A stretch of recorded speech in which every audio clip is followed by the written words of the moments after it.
everyone, thanks for stopping by. I'm Kara Elizabeth, a 3-5 emotional manifester, here to provide you with your weekly energetic weather report via human design, a system that combines aspects of astrology, the I Ching, the chakra system, and the Kabbalistic tree of life. Now, every human design journey begins with looking up your unique human design chart, and you can do that at www.myhumandesign.com. Transits are the specific energies that are present in the universe at any given moment. I go over the sun and earth, the sun being our main experience and the earth being how we're grounding in it. And each transit tends to hang around for about 6 days. Now, my goal is to provide you with a general cosmic heads up on how you can expect to feel, what you can expect to experience, and how to best navigate your week. So if you're ready to go, let's get started. Past that time of the week again, the transits have officially shifted, and they shifted on election day. So sometime within early morning hours of November 3rd is when this new transit came in. And sorry, not sorry, I'm just now talking about it. So I just honestly it did not light me up to talk about it until now, and we are in the 5th line. And so we only have pretty much today and tomorrow left here. So you guys have probably already been having lots of experiences here. I know mine have been pretty intense with this one. So we're transiting through gates 1 and 2. So gate 1 through the sun, which has been our main energetic experience this past week, and then transiting gate 2 through the earth, which is the energy that we've had to ground in to help us ground into that current experience and support us in these experiences. So like I said, it's been pretty intense for me, and I think that's why I'm just now feeling calm and collected enough to even put words to this, transit. I think it just really showed me just how scattered I actually was, just how scattered my energy actually was, and how many different directions that I was like wanting to go in at any given moment. And so it really just took me this whole transit to really get clear on what it is, like what direction, where I'm wanting, to utilize my energy the most, like where I'm wanting to direct all of this energy the most, and how I want to direct my energy moving forward. So it was almost like, it felt just like a gathering period almost, I'm like taking stock, of everything that I'm doing, as far as like routines and, creative projects that I'm working on, and really just getting to the root of them. Like, okay, like, is there any that I want to put, the majority of my focus and energy into right now? Like what do I want to do? So, please leave me a comment and just let me know like what your experience has been this week. So mine started off really chaotic as far as I truly felt like I had ADHD brain where I'm just like not able to focus on anything. And then I found myself just not being able to stop, like just wanting to just do shit just for the sake of doing it. And it was like, okay, like I would sit there and tell myself, like my body would be tired. And I'm like, okay, Kara, you need to take a break. You need to rest.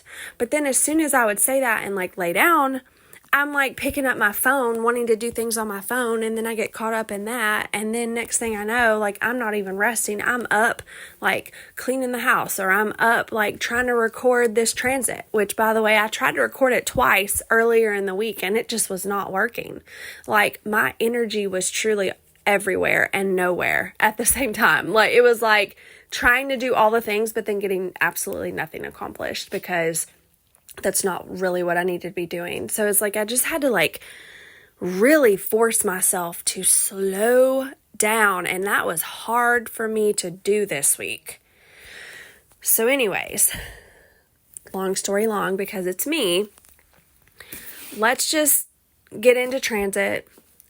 Drop a comment, let me know what your experience has been. Let's get the ball rolling on this, okay? Because it's been long enough, I feel like. Okay. So this week also, heads up, this was just an all-around different transit altogether from what we've been experiencing. So for the last few months, we have been working our way, transiting through the splenic center, which is all about tapping into our intuition, tapping into our intuition and releasing any fears that have come up as far as like tapping into those specific transit gates. And I think the last couple weeks we've been transiting through the sacral as well. So this one completely different, shifted 180 shift to the G center. So both gates 1 and 2 come out of the G center. So, and if you don't know, the G center is also known as the identity center. It's the center that contains our magnetic monopole, aka the soul. This is the center, the energy center where we are attracting everything that we're attracting to us. So that's why they call it the magnetic monopole. And it's also all of the gates that come out of there, so including this 1 and 2, those gates are all focused on life direction and our focus and our purpose. So just to give you a heads up, it makes perfect sense now in hindsight, because I'm just like trying to find my direction over here. And I'm sure most of you probably were too this week. So, and I do want to share this thing real quick before we get started, actually, because my mentor, Jennifer, she's, the leader of Perfectly Balanced Co., the company that I am an instructor for. Shameless plug. But she actually posted a little prompt in there this morning that actually ignited me to come in here and talk about this finally. But she posted this little prompt and she was just like, how are you feeling? Like there's creativity in the air right now. Okay. And so it's like, what are you doing creative wise? Like as far as like, it could be a project, it could be anything. Just what are you doing creative wise right now, like this past week, in which you have felt like your true, most authentic self shines forward the most, okay? And that made me think. And like I said, it could be literally anything that you're doing. Just where do you feel like you shine the most and you're just like, you just show up as your most authentic self? And for me, it's really simple. And it's like not even in any of the work that I'm doing, really. I would say that this podcast would probably be a close second to this because, I literally just get in here and talk about transit. So this is pretty much me, you can't see me, but proverbially, like what you see is what you get on this podcast. I'm just talking like I would be talking to you if you were sitting in front of me. But the very first thing, the thing that came in first where I feel the most authentic is whenever and I only do this whenever I feel like it. So I may do it like 2-3 times a week sometimes not at all. But anyways, is where I get up in the morning and I make my favorite healthy coffee. And I'm going to put another shameless plug in here in a minute, but I make my favorite healthy coffee and I just record myself doing that and I post it in my stories on Instagram and Facebook. And, I think that is the thing where I shine forward the most. My true self shines forward the most because I get on there with no agenda, with no script, nothing in front of me, like no plans at all. And I just get on there and record myself making coffee and just allow myself to flow in that. So, and I've noticed like I just talk about just a vast array of things, just whatever I want to talk about in the morning. And it like truly taps me into my innocence in those moments that I allow myself to do that in the morning. Because it taps me back into a moment in my childhood. Multiple moments, but where I would be staying the night with my grandparents, which I was over there like every weekend. I love, love, love, love my grandparents. I'm so close with them. But I was over there all the time. And, all of our family lived in Kentucky or Indiana or Florida. None of them lived here. We were the only ones in Tennessee. And so we would always have them come and visit us and stay the night with us or just stay a few days. And it was one of my favorite childhood moments when I would wake up because, of course, they're all old. So they're like waking up at like 6 o'clock in the morning on a Saturday. But it's like I would roll out of bed because I would wake up and the first thing I would hear was, my family in the kitchen just sitting at the table. Like, I knew they were sitting at the table just talking in the morning. Like I would wake up to the sounds of their voices just talking about anything and the smell of coffee in the morning. And so oh God, it's going to make me cry. Those were some of my most favoriteest childhood memories, and some that, I didn't think about then as being important, but now I look back and I'm just like, gosh, those are some really, really good memories. I'm just waking up in the morning to the smell of coffee and the sounds of my grandparents and, my family that most of them are no longer with us anymore. Just the sound of their voices and just talking, just chatting, just about whatever they wanted to. And so, so long story long again, apparently we're getting personal here today. Just doing this for myself, it just, truly makes me feel like me. And I love it. It's one of my favorite things to do. And it's so simple. But now let me add the healthy coffee. That's my favoriteest coffee in the world that I get on and make in my stories sometimes is, there's a link in the description below. It's it's under my favorite health and wellness products because it's a healthy coffee. Like it's a instant coffee chicory blend mix. So there's, a heck of a lot less caffeine because like chicory is naturally caffeine free. So you just get like a little bit of the caffeine in there from the instant coffee, but it is so delicious. It's the best coffee I've ever had. And it's actually called Delish, which is so true, but, it's so good. Like I don't even need sugar. Like the taste of it, the blend is so, so good. The only thing I add to it is creamer, and I usually just do like a flavored creamer. So, like right now I'm doing sugar cookie, but anyways, it's helped me to feel so good in my body. It's gotten rid of I have inflammation sometimes. And so it's like it gets rid of that in my body. It's gotten rid of like bloating. It's, chicory root is extremely good for gut health, among other things. So do your research. And if you want to check it out, there's a link in the description box below. But okay, so 12 minutes in, I think it's time to finally get started. Okay. And I'm actually feeling called this week because I pretty much just talked about this transit and my experience with it. And that's really, truly what it is. It's tapping into your own uniqueness, tapping into your own unique direction and like starting something fresh with that, starting something new with that. And so I'm really feeling like, let's just get down to the nitty gritty here. How can we make the most of this energy while we have it? And if we get blocked in it, how can we unblock ourselves in it? Let's just talk about that today.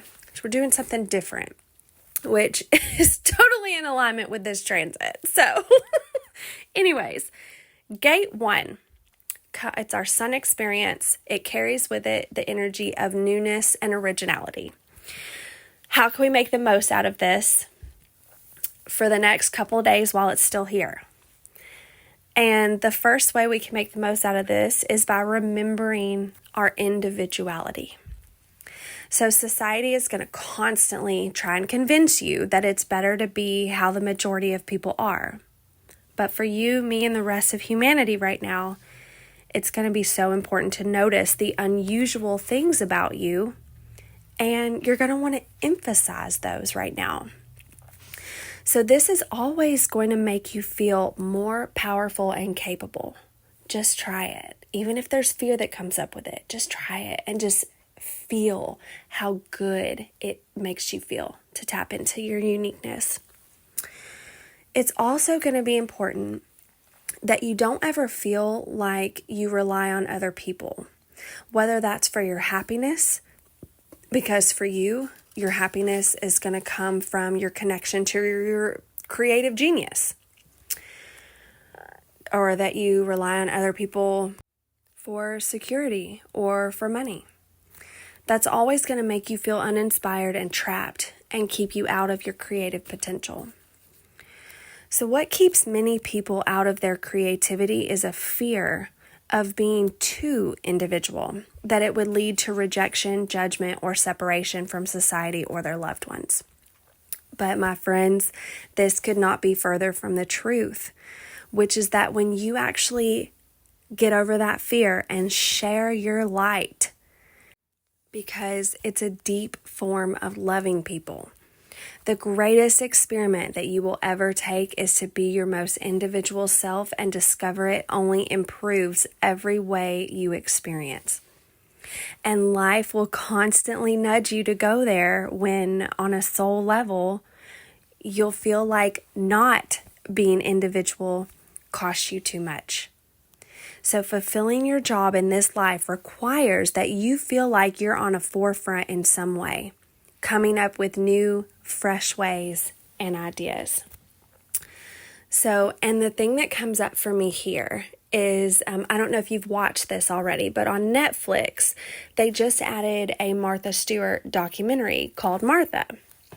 And I feel like if I could just look at her chart, which I probably could, I just don't feel like it, but she probably has this energy because she talks about, like in her work over the years that she's been doing this, she talks about being able to see where there is a void, like where there is a need for something that society does not have access to yet. And then she's able to pinpoint what that is and then create it, as far as like in her scope of what she's creating, in her brand. It's in alignment with her brand, right? Like I'm not just saying anything, but that's the energy here. I feel like she's such a great example of this. So if you haven't watched her documentary, go watch it.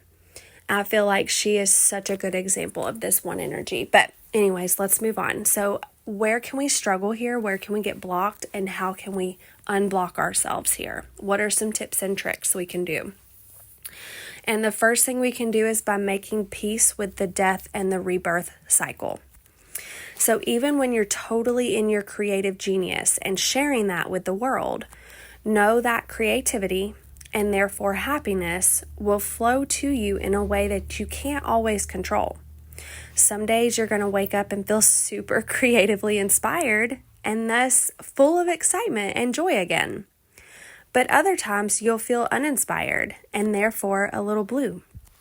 This is just part of life for everyone, but it can be exaggerated in this gift one, in this gate one energy. So the key is to remember that they are a part of the cycle of creation. And since this one energy is always renewing and regenerating itself, old things have to die or disappear first to make space for the new. So when you do have low moments, remember they are not who you are. They're just the weather. They say nothing about who you are as a person or how well you're doing at life.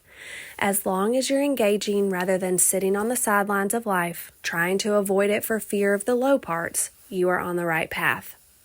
And the more you can lean into it, the more fulfilled and alive you will feel, and the more creativity is going to flow to you.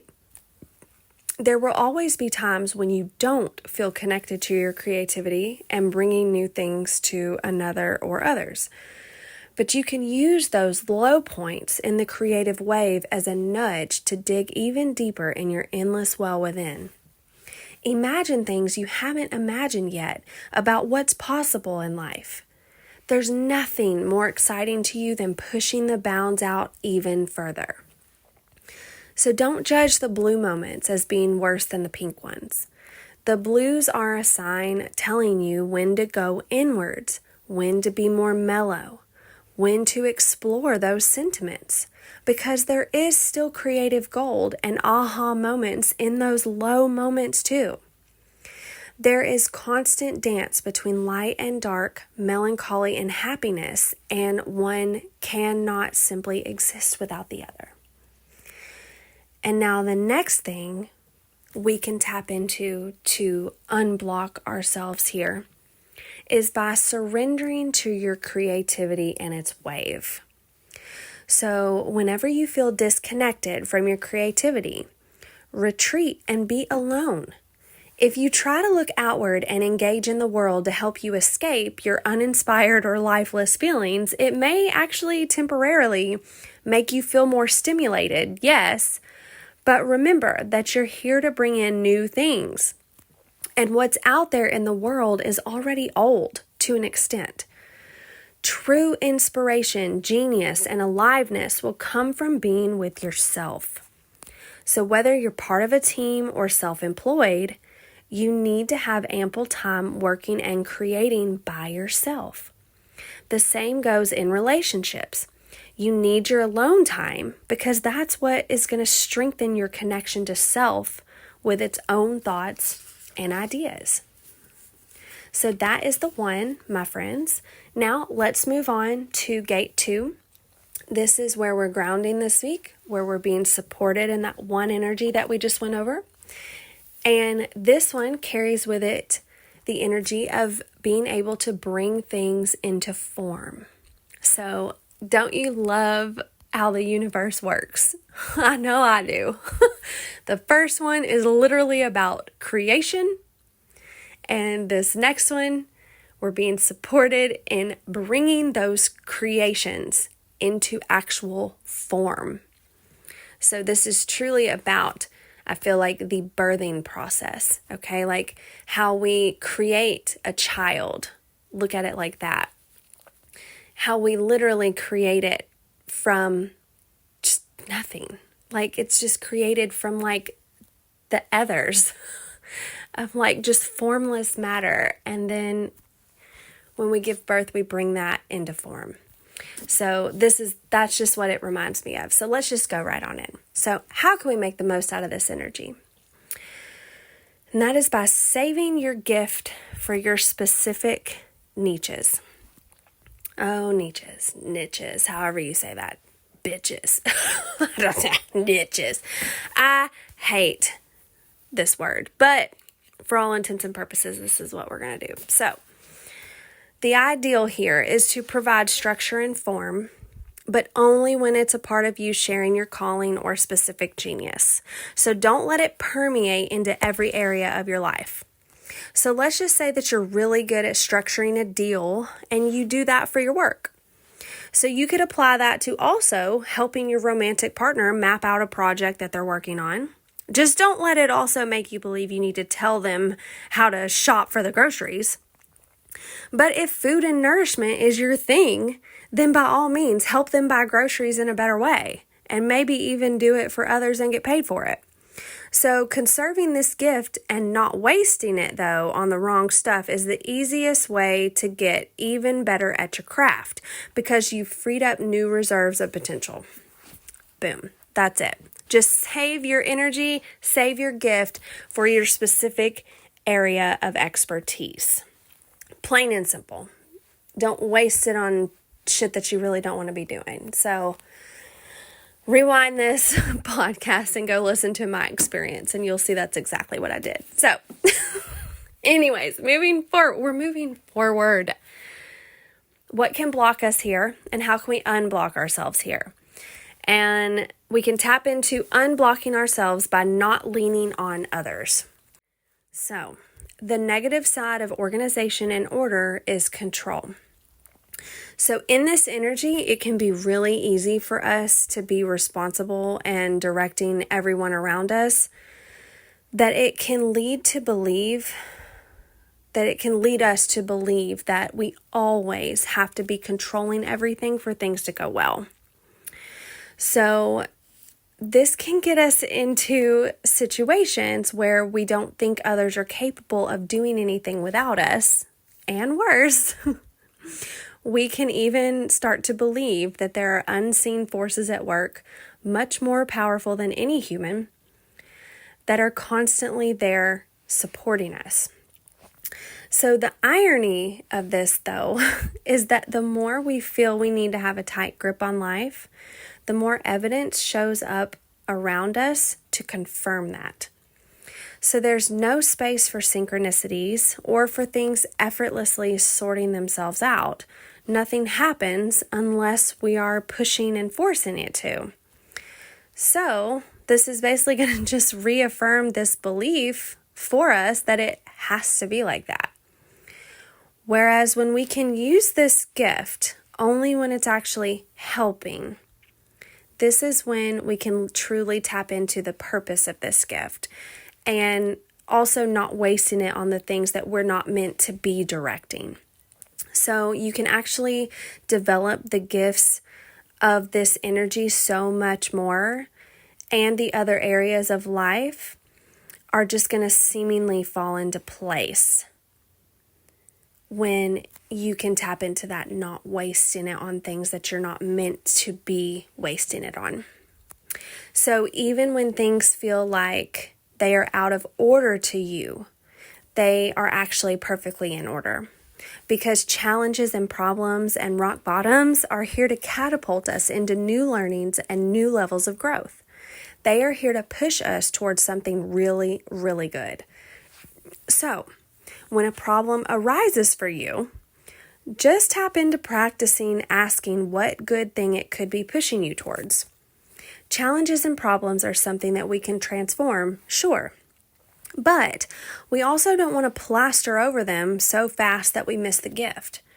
So as for other people's chaos, sometimes the greatest gift we can give them is the ability to be in those situations themselves without intervening, so that they can get the gift that's waiting for them on the other side of that.